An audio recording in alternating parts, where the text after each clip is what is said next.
तो नमस्कार to all nursing officers. आप सभी का स्वागत है नर्स प्रो गुरुजी चैनल में। Today top 5 MCQ of the day हमारा रहने वाला है, जो clinical scenario based NORCET mains के ऊपर रहने वाले। जो आज से अपन कंटिन्यू माइंडसेट क्या है कि नॉट सेट मेंस के ऊपर तैयारी करवाएगी, ठीक है। क्योंकि बहुत सारे लोगों का मैसेज आ रहा था कि हाँ सर नॉट सेट मेंस के ऊपर लाएगा, नॉट सेट मेंस के ऊपर लाएगा, क्योंकि हमारा नॉट सेट मेंस क्लियर नहीं हो पा रहा था, है ना, उस वजह से। तो अब सभी डोंट वरी रहेगा, हम आपके साथ हमेशा खड़े हैं। बस आप कंटिन्यू मेहनत करते रहिए और वन बाय वन अच्छी रैंक लाते रहिए, ठीक है। अपन देख लेते हैं आज का हमारा फर्स्ट एमसीक्यू जो रहने वाला है।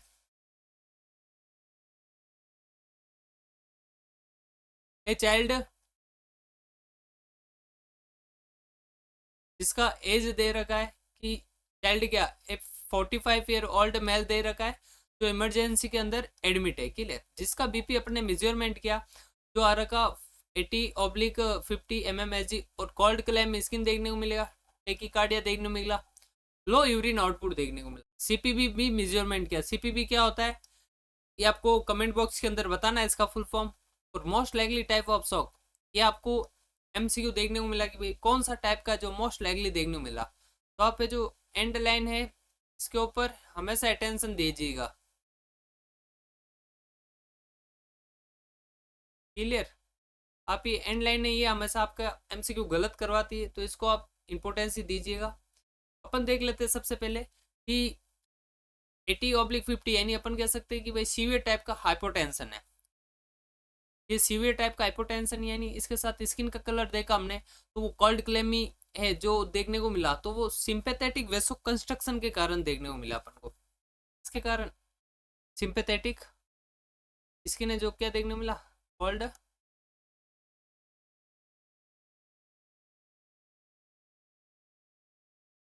जो देखने को मिला, सिंपैथेटिक वेसो कंस्ट्रक्शन, क्लियर। अगर बात करें कि हार्ट रेट इसके अंदर है जो बढ़ी हुई देखने को मिली 100 से ज्यादा। और बात कर लेते कि यूरिन आउटपुट लो देखने को मिला, क्योंकि देखो लो क्यों देखने को मिला। यूरिन आउटपुट जो रीनल परफ्यूजन है वो डिक्रीज होगा, है ना। तो रीनल परफ्यूजन डिक्रीज होगा तो जीएफआर रेट भी डिक्रीज हो जाएगी, नेफ्रॉन फंक्शनल लेवल भी डिक्रीज हो जाएगा, क्लियर। जिसके कारण यूरिन आउटपुट डिक्रीज देखने को मिलेगा। अगर बात करें कि सीवीपी जो सेंट्रल वेनस प्रेशर होता है, ये भी आपको लो देखने को मिलेगा। तो अपन कह सकते हैं कि भाई वेनस रिटर्न है जो भी आपको डिक्रीज देखने को मिलेगा, ठीक है। और बात करें कि भाई पी लोड है जिसके अंदर प्रॉब्लम आ सकती है। आप कमेंट में करके बताएं कि भाई पीरी लोड क्या होता है और आफ्टर लोड क्या होता है, ठीक है। अब बात कर लेते हैं कि भाई अगर हाइपो, सबसे पहले अपन देख लेते हैं कि हमारा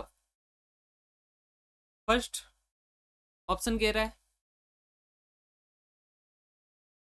जो हमारा रहने वाला कार्डियोजेनिक शॉक। इसके अंदर हमेशा क्या आता है देखने को मिलता है कि पंप फेल हो गया, या फिर अपन कह सकते हैं कि भाई एमआई वाली सिचुएशन में, या एरेथमिया, ये देखने को मिलता है, ठीक है। अगर बात करें कि इसके अंदर सीवीपी जो आपको नॉर्मल, या फिर बात करें इसके साथ कि इंक्रीज देखने को मिल सकता है, ठीक है। क्योंकि ब्लड है जिसका बैकअप होने के कारण इंक्रीज देखने को मिलेगी। अगर बात करें कि स्किन है जो कोल्ड क्ले में ही देखने को मिलेगी, यानी सेम टू सेम ऐसी स्किन देखने को मिलेगी। और बात कर लेते हैं कि इसके अंदर सीवीपी जो लो टाइप का नहीं देखने को मिलता है, नहीं ये तो हमारा राइट आंसर नहीं होगा, क्लियर। अब बात कर लेते हैं सेकंड ऑप्शन कह रहा है हमारा न्यूरोजेनिक शॉक। न्यूरोजेनिक शॉक है क्यों देखने को मिलता है, तो इसमें बात कर लेते हैं अपन कि स्पाइनल कॉर्ड इंजरी यानी एससीआई के कारण देखने को मिलता है, क्लियर। स्पाइनल कॉर्ड इंजरी के कारण इसमें क्या होता है कि हार्ट रेट है जो डिक्रीज देखने को मिलेगी। और इसके साथ ही अपन बात करें कि 30 डिग्रीज देखने को मिली जो लो सिंपैथेटिक टोन के कारण देखने को मिली। और बात करें कि स्किन है जो हमेशा वार्म और ड्राई देखने को मिली, ये सबसे अपवाद वाला है, स्किन वार्म और ड्राई देखने को मिली, क्लियर। और बात करें कि सीवीपी है जो नॉर्मल या फिर डिक्रीजली देखने को मिल सकता है यहाँ पे। नॉर्मल और अब बात कर लेते हैं कि इसके अंदर टेचिकार्डिया और कोल्ड नहीं देखने को मिलता, तो ये भी नहीं होगा। अब नेक्स्ट डी ऑप्शन हमारा कह रहा है सेप्टिक शॉक। तो देख लेते हैं कि सेप्टिक शॉक क्या है, कि इसके अंदर वार्म अर्ली फेज के अंदर वार्म अपने वार्म शॉक देखने को मिलता है, यानी वार वार्म देखने को मिलती है स्किन, ठीक है। उसके बाद है जो स्किन इसके अंदर फ्लश देखने को मिलती है, यानी वार्म वाली स्टेज के बाद फ्रम फर्स्ट देखने को मिलती है। और लेट स्टेज की बात करें तो कोल्ड वाली सिचुएशन भी आ सकती है, यानी अपन इसका देखो नोट डाल देते हैं यहाँ पे, इसका पढ़ लेते थोड़ा, है ना।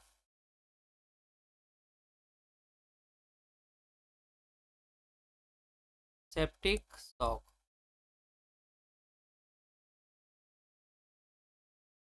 इसमें देखो अर्ली फेज होता है,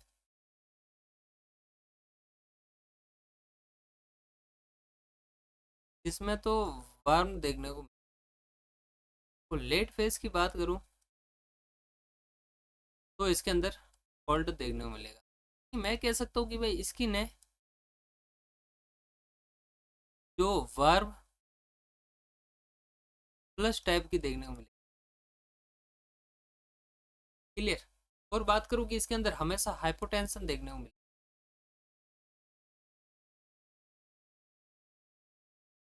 ये समझ में आ गया। तो हमारा इसका राइट आंसर है जो रहने वाला है सी, हाइपोवॉल्यूमिया शॉक। हाइपोवॉल्यूमिया शॉक के अंदर हमारा राइट आंसर रहेगा, ठीक है। अब देख लेते हैं हमारा second MCQ of the day रहने वाला है आज का, जो सीओपीडी पेशेंट है, इसे अपन ऑक्सीजन थेरेपी दी, ठीक है ना। तो उसके कारण क्या हुआ, पेशेंट को ड्रोजी देखने को मिला। ऑक्सीजन है जो इंक्रीज फ्लो दे दी हमने 2 लीटर पर मिनट से लेके 6 लीटर पर मिनट, यानी ये फ्लो दे दिया अपन ने, ठीक है ना। मोस्ट प्रोबेबल कॉज पूछ जाएगी भाई, प्रोबेबल कॉज क्या रहने वाला है, मोस्ट प्रोबेबल कॉज।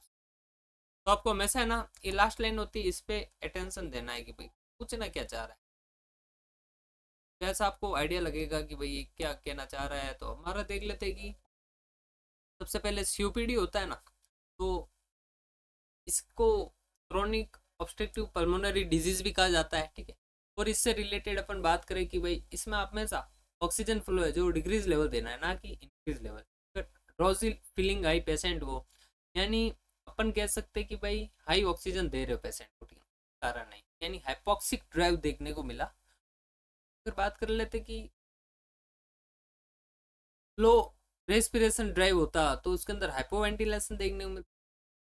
अब देख लेते हैं हमारा फर्स्ट ऑप्शन क्या कहना जा रहा है, जब तक आप सभी राइट आंसर दीजिएगा अपना। हमारा फर्स्ट ऑप्शन ये कहना जा रहा है कि ऑक्सीजन टॉक्सिसिटी। देखो ऑक्सीजन टॉक्सिसिटी होती है जिसके अंदर अपना FiO2 की बात करूं मैं, जो मोर देन 60% से ज़्यादा चले जाए तो आपको ऑक्सीजन टॉक्सिसिटी देखने को मिल सकती है। यानी इसके अंदर कह सकता हूँ कि मैं प्रोलॉन्ग एक्सपोजर है जो रिक्वायरमेंट होता है, ठीक है, यानी जो इससे 48 घंटे के बाद ये सिचुएशन देखने को मिलती है। ये समझ आ गया। अब बात कर लेते हैं कि इसके कारण लंग्स में जो इंजरी हो सकती है, और बात करूं कि भाई चेस्ट पेन हो सकता है, और बात करूं कि कफ हो सकता है। नहीं, कफ, चेस्ट पेन, लंग इंजरी ये देखने को मिल सकती है आपको, यानी इसके अंदर ड्रोजीनेस तो नहीं आएगा। सेकंड हमारा ऑप्शन कह रहा है कि जब तक आप सभी अपना राइट आंसर दीजिएगा all nursing officers, CO2 retention, ठीक है, CO2 रेटेंशन है जो हमेशा COPD के अंदर देखा जाएगा, यानी अपन कह सकते हैं कि इसके अंदर हमेशा इस टाइप के सिम्टम देखने को मिलेंगे। नहीं, अपना राइट आंसर है जो बी रहने वाला है, ठीक है। क्योंकि देखो ये क्यों देखने को मिला, क्योंकि रेटेंशन होगा तो हमेशा क्या देखने को मिलेगा, नेक्रोसिस होगा किसका, CO2 का। अगर CO2 का नेक्रोसिस होगा जिसके कारण पेशेंट में सिम्टम आएंगे जो आने वाले अपने ड्रोजीनेस, ठीक है, और इसके साथ कंफ्यूजन भी आएगा, और बात करें कि भाई हेडेक, ये तीनों साइन सिम्टम देखने को मिले। क्लियर, ये क्लियर हो गया आपके। अब बात करें कि हाइपोक्सेमिया। हाइपोक्सेमिया क्या होता है कि ऑक्सीजन फ्लो रेट है जो इंक्रीज हो गई जिसके कारण हाइपोक्सीमिया है जो देखने को मिले। अब देख लेते कि ये हमेशा हाइपोक्सीमिया इंप्रूव करने के लिए होगा, ठीक। और बात कर लेते कि हाइपोक्सीमिया है जिसके अंदर आपको साइन सिम्टम क्या देखने को मिल सकता है। इसके अंदर साइन सिम्टम की बात कर लेते हैं अपन, तो इसके अंदर आपको देखने को मिलेगा रेस्टलेसनेस। इसके साथ बात करेगी टेकीपीनिया। हल्ली में पूछा जाए तो रेस्टलेसनेस देखने को मिलेगा। Please science clear. अब बात कर ले कि मेटाबॉलिक एसिडोसिस, ये हमेशा है जो कुसुमल ब्रीथिंग का है जो कारण बन सकता है, ठीक है। और मतलब इसके अंदर ही कुसुमल ब्रीथिंग देखने को मिलती है, यानी हाइपरकेलेमिया लेवल देखने को मिलता है, ना कि डोजीनेस। और बात कर लेते हैं कि मेटाबॉलिक एसिडोस के अंदर हमेशा है जो डीप रैपिड ब्रीथिंग देखने को मिलेगी, जो कुसुमल एसिडोसिस का पैटर्न होता है, ठीक है, रेस्पिरेशन। और बात करें कि इसके अंदर पीएच लेवल है जो हमेशा डिग्रीज देखने को मिलेगी। नेक्स्ट हमारा थर्ड एमसीक्यू जो रहने वाला है कि a patient develop sudden chest pain dyspnoea SpO2 जो ड्रॉप हो रहा है, ठीक है ना, on the second post operative day, मतलब सेकंड दिन पोस्ट ऑपरेटिव, तो मोस्ट लाइकली डायग्नोसिस पूछ, तो आपको बताना है कि भाई मोस्ट लाइकली डायग्नोसिस क्या रहने वाला है। तो देख लेते हैं कि हमारा फर्स्ट ऑप्शन कह रहा है एटेलैक्टेसिस, तो ये क्या होता है इसके बारे में पढ़ लेते हैं कि most common with in first 24 घंटे, ये आपको देखने को मिल सकता है पोस्ट ऑपरेटिव के 24 घंटे के अंदर अंदर फर्स्ट डे आपको देखने को मिल सकता है। इसकी बात करें कि इसका कॉज है जो माइल्ड डिस्पनिया देखने को मिलेगा, माइल्ड के साथ बात करूं मैं कि लो ग्रेड फीवर देखने को, ये दोनों सिम्टम। और बात की जाए कि इसके अंदर चेस्ट पेन है जो हमेशा अपसेंट रहेगा, ठीक है, एटेलैक्टेसिस में, यानी SpSO जो ग्रेजुअली डिक्रीज होगा ना कि सडनली, तो इसका राइट आंसर तो ये तो नहीं रहेगा। अब बात कर लेते हैं कि सेकंड ऑप्शन हमारा कह रहा है कि पल्मोनरी इम्बोलिज्म, तो ये जो हमेशा देखने को मिलेगा आपको कब, 2 से 7 दिन, ठीक है, पोस्ट ऑपरेटिव के बाद, ठीक है, यानी पोस्ट ऑपरेटिव, क्लियर। अगर बात कर ले कि ये सडन ऑनसेट होता है, यानी अपना राइट आंसर क्या होने वाला है, बी हमारा राइट आंसर रहने वाला है,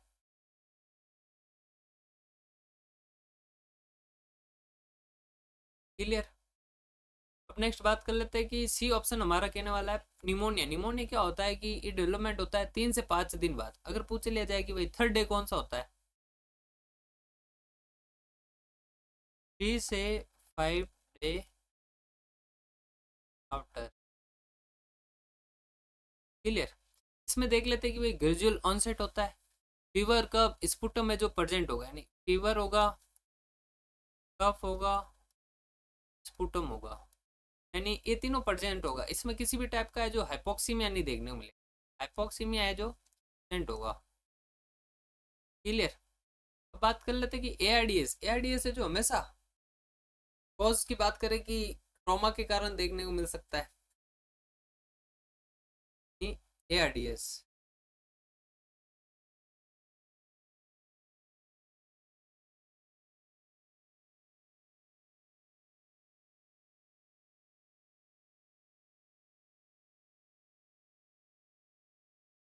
ऐसा कब देखने को मिलता है, मैसिव ट्रांसफ्यूजन में,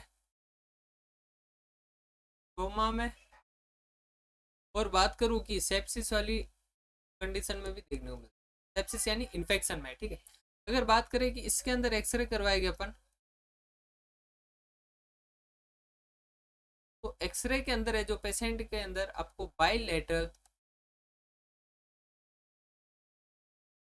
इनफिल्ट्रेशन देखने को,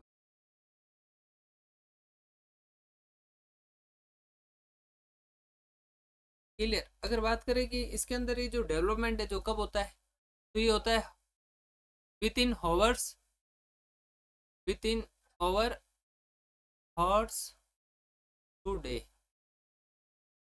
क्लियर। फिर बात कर ले, यहाँ पे स्टार लगा देना कि कब होता है, ये ध्यान रखना आप।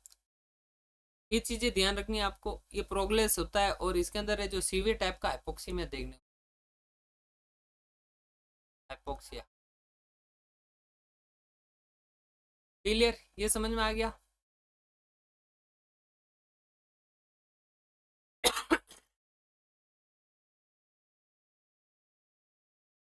बात कर लेते हैं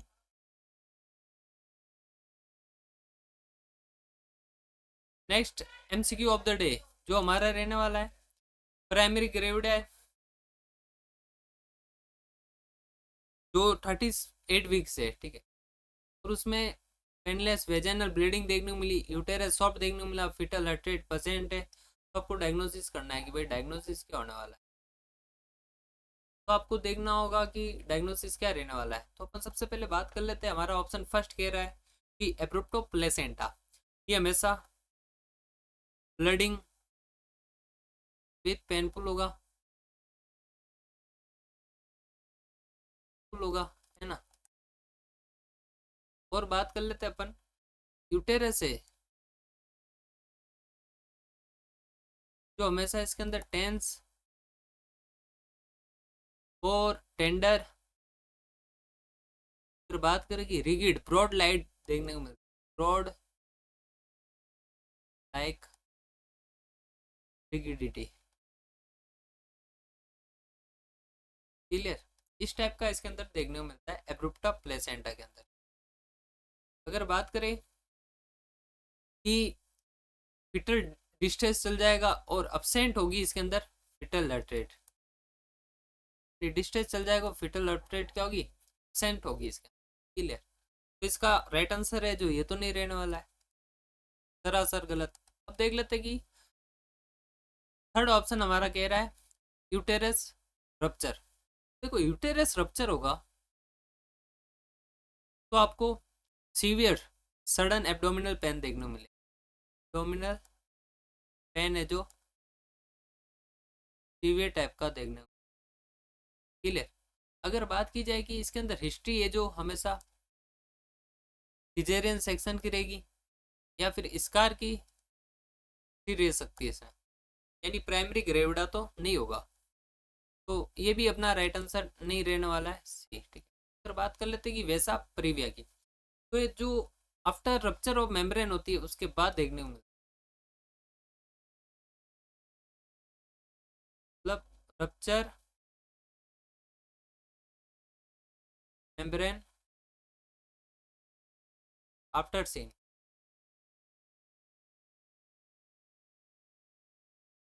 ये क्लियर हो गया। अब बात कर लेते हैं कि इसके अंदर है जो सडन फिटल डिस्ट्रेस देखने को मिलेगा, यानी फिटल डिस्ट्रेस है जो सडन देखने को मिलेगा।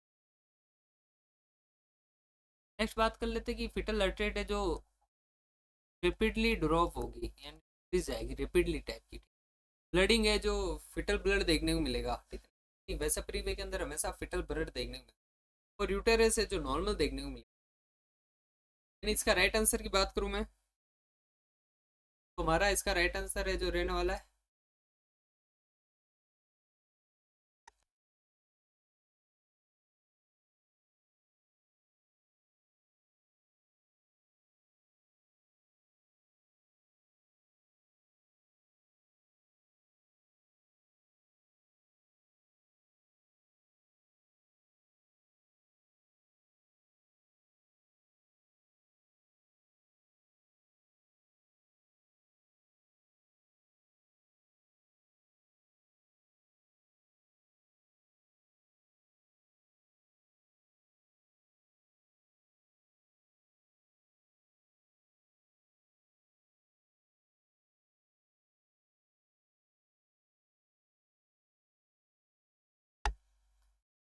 चलो देख लेते हैं कि लास्ट एमसीक्यू हमारा जो रहने वाला आज का, नीडल स्टिक इंजरी हो रखी है, उसको अपन HBS एंटीजन पॉजिटिव पेशेंट देखने को मिला, यानी कह सकते हैं इसको।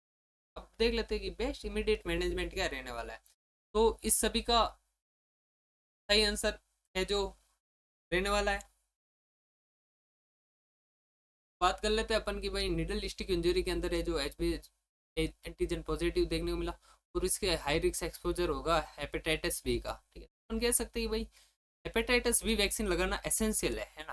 तो अपन को सिर्फ हेपेटाइटिस बी तो वैक्सीन नहीं लगा सकते, इम्यूनोग्लोबिन भी सिंगल नहीं लगा सकते, ट्रीटमेंट का जरूरत है नहीं जरूरत नहीं ये नहीं है। राइट आंसर हमारा ए रहने वाला है इसका, क्लियर। अगर बात करें कि इसके अंदर ये जो वैक्सीन है इम्यूनोग्लोबिन है जो पैसिव इम्यूनिटी देती है, ठीक है। इम्यूनोग्लोबिन है जो हमेशा क्या देती है, पैसिव इम्यूनिटी यानी पाई देती है, ठीक है। अगर बात करें कि readymade anti hepatitis B antibody होती है, ये इमीडिएटली एक्शन करती है, ये इन्फेक्शन को प्रिवेंट होने से रोकती है, ठीक है। अगर बात करें इसकी डोज की तो ये डोज रहने वाला 0.06 ml पर kg IM देना होगा ये। अगर बात करें कि ये अर्ली पॉसिबल देना होगा और